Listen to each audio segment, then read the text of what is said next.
Hey folks, welcome back to the channel. So do not adjust your eyes, your phone screen, or your television. This is a really tiny guitar. This is a Sorina guitar, and I know nothing about that maker, so if you've got some info, please put it in the comments. As best I can tell, it's a small Asian manufacturer, and if I find out anything else about them during the editing of this video, I'll be sure to add that. The weirdest thing about this guitar is that it has a tiny little sticker on the headstock that says New Gibson Electric with the Gibson trademark logo on it. Obviously some kind of forgery, but it's kind of hilarious given the size of this thing. I mean, this thing is a 19-inch scale guitar. If I'm not mistaken, I think that places it around a quarter scale. It's definitely the smallest thing that I've ever touched, and it's mostly complete. If I had to say what it needs, it's probably just tuners. I think this will be a quick project for today. We'll be doing a little bit of cleanup, probably some rust removal on the hardware, a tuner swap,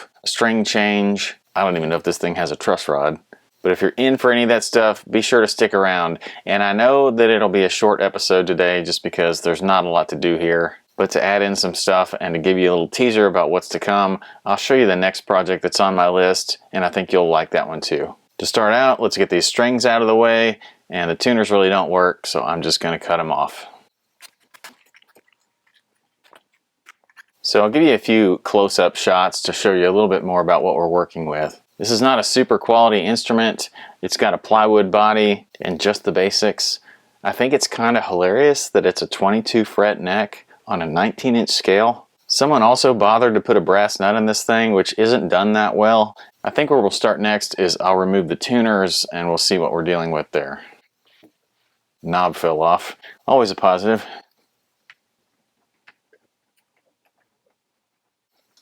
Tuners are out of the way now. I got the bushings knocked out. Let's go ahead and take off these string trees.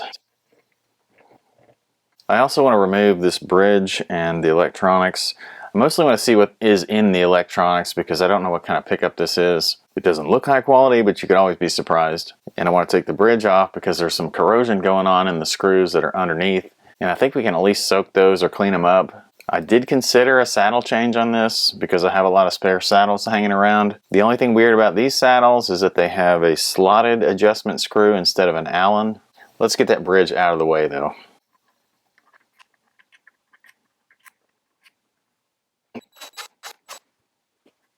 Well, the bridge is grounded. That's nice to see. Let's flip this thing over and take off the cover on the back. The pot in here is a 500K mini pot. It's really tight quarters in here, but I'll try to get you a picture. I'm going to unmount the humbucker ring just so I can see what's underneath, and I may replace the ring screws themselves, and I definitely want to try to get some of the dust off of that pickup.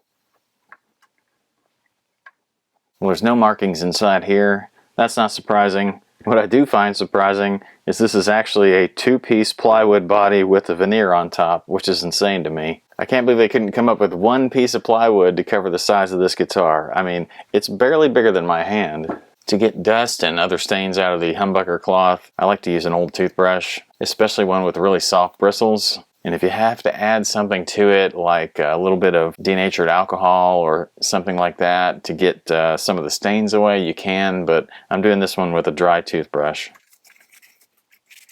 There's a little staining of the fabric ring around the humbucker. I don't want to moisten it too much so that it comes off, but I'm going to use a little bit stiffer toothbrush with just a little bit of alcohol on the bristles.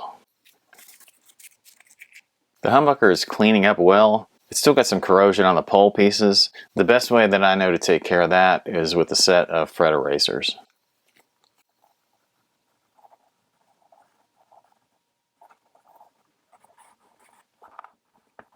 The fret erasers work really well. I'll give you a little bit of a before and after shot of one coil versus the other, and then I'll finish up this other coil off camera. The frets on this thing are gross, and so I've just been kind of going over them with the fret eraser. Now on a nice guitar, I would tape off a maple fretboard before I do this, but in this case, I'm just being careful not to dip the eraser too far one way or the other and scratch the finish.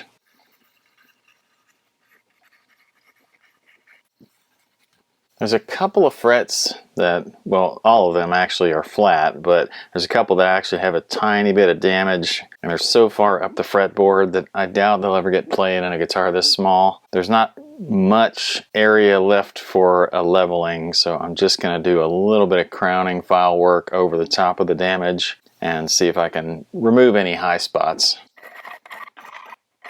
Not too bad, and it's never going to be perfect. I think let's move on to something else. I'm going to try a little experiment with these bridge screws.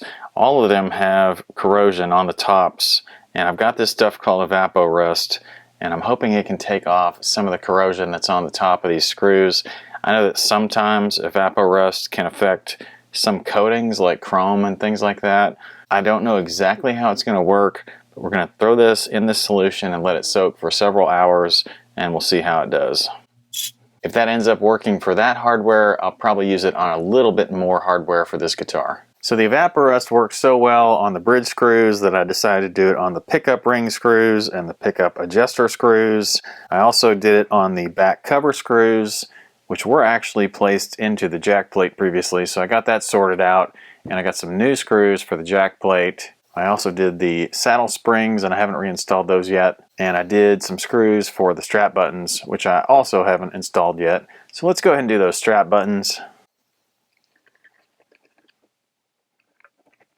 Now we can throw the saddles back in place.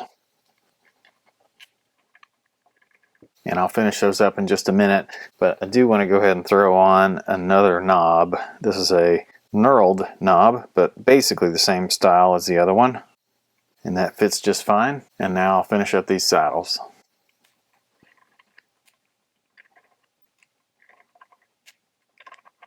Okay, now we know I need some tuners. I hope this isn't disturbing, but I'm actually going to use a mismatched set of tuners on this one, and that will probably only be temporary, but I need to just get this project up and going for you guys so that I can release a video, and then we'll work on matching that thing up later. So I'm going to go with sealed tuners on this one. I've got one black, and the rest of the tuners are going to come from the next project on the channel, so I'll go ahead and show you what that is and give you that little sneak peek that I mentioned at the top.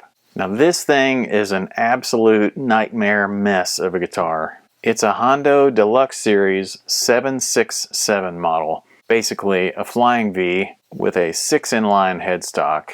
It's got a bolt-on neck. Someone did a really poor job of installing a Floyd Rose into this very heavy plywood body. It's missing half the electronics. It's got a totally botched nut installation. It's got 5 gold tuners and 1 silver tuner. And anyway, it needs a lot of help.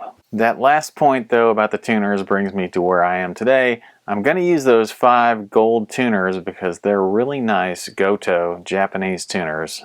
They're not exactly the same style as the 6th tuner that I have, which is a black Grover tuner, but all 6 of these things are good quality tuners, way better than the cowboy style open gear tuners that were on there previously, especially in their broken condition. Anyway, to harvest the tuners off of this thing, I just need to get these strings out of the way and unscrew them from the headstock, and then we can turn around and install them into the Mini Explorer. Just remember, if you want to see me struggle through the restoration or resto modification of this guitar, make sure you subscribe to the channel and then you'll get the notification. I think this one might be a multi-part series because there's so much work to do, and I know I've got some paint work to do, and that always takes time. But anyway, there's plenty of work and it ought to be interesting work, so hopefully you want to stay around for that. Anyway, back to the Mini Explorer. Alright, we're going to prep for some new tuners, so I'm going to go ahead and fill these holes with some toothpicks.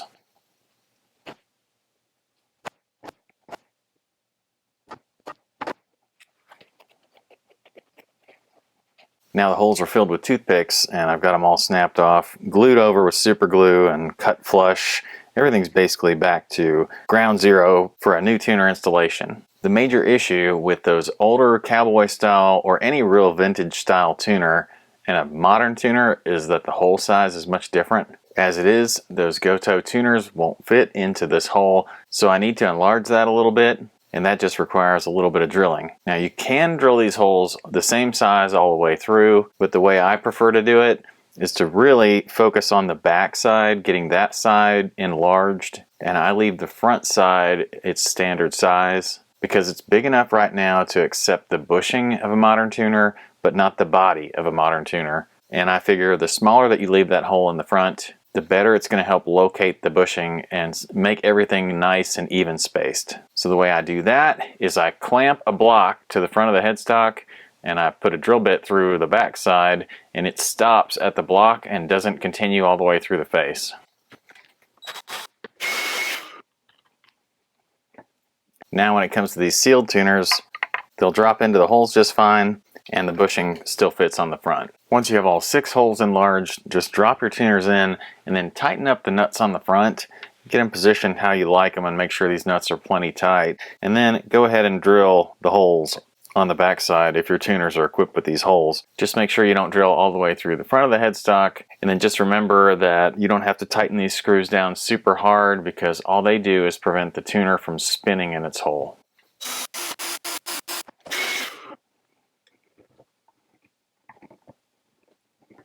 Now this looks absolutely insane because I ended up using chrome nuts on the front because they were the only ones that were long enough to go through into the body of the tuners. I've got 5 gold tuners and 1 black one. The buttons don't match. It's weird, I know, but they're all great tuners. They'll do the job more than adequately, even in the condition they're in with all the mismatched parts. And this is not a show guitar, this is a kid's guitar. Now normally on a guitar this small, I would use a heavier gauge of strings because it's got such low string tension that you can oftentimes have problems with the strings popping out of the nut. You can mitigate that with some string trees, which this thing has, and I did reinstall. But in this case, because it was all I had, I used a 9-46 gauge of string. Now I did struggle through action and intonation. The specs that I used for action were 4/64 at the 19th fret on this guitar because it's such a small neck. And I used 6/64 for the humbucker pickup height. Intonation was a struggle. Something about this scale doesn't quite want to intonate correctly, and I don't know if it could benefit from like a compensated nut or something like that, but it was just a little bit weird. The other thing that really matters on a guitar this small is the finger pressure you use when you're fretting notes. Pushing a little bit too hard when you're making a chord can really change the pitch and make the chord go out of tune. And it's one of the reasons why I can't really play this guitar. It's just that the fingerboard is too small for me to use it with my hands. So I'll skip the sound demo for you today, but I will give you a nice run all the way up the face of the guitar so you can see what this thing looks like, and we'll come all the way back down from the headstock to the back of the guitar, and hopefully you'll get a good sense of how this thing turned out. The little stuff like the rust repair really made the difference in how this thing looks. And now, even with the mismatched set of tuners, it still kind of looks like someone's taking care of this thing. The main thing is, with the cost of this guitar and the parts that I've thrown in here, I've got almost no money in it, and I'll be able to put this in the hands of a little kid for very little money. I apologize for rushing through the end of this video, but I did want to get this one out the door for you today. Thanks for hanging out with me as always. I really appreciate all the likes and all the comments. As always, thank you to the subscribers and to those of you who are visiting the description and clicking the links there because that helps me out. Don't forget, if you want to see me struggle through that V project, subscribe and watch your notifications. I expect that'll be a really interesting series, and I haven't started it yet, so I just hope I don't run into any showstoppers. So anyway, I just want to say thanks again, good luck in your projects, and I'll see you guys next time.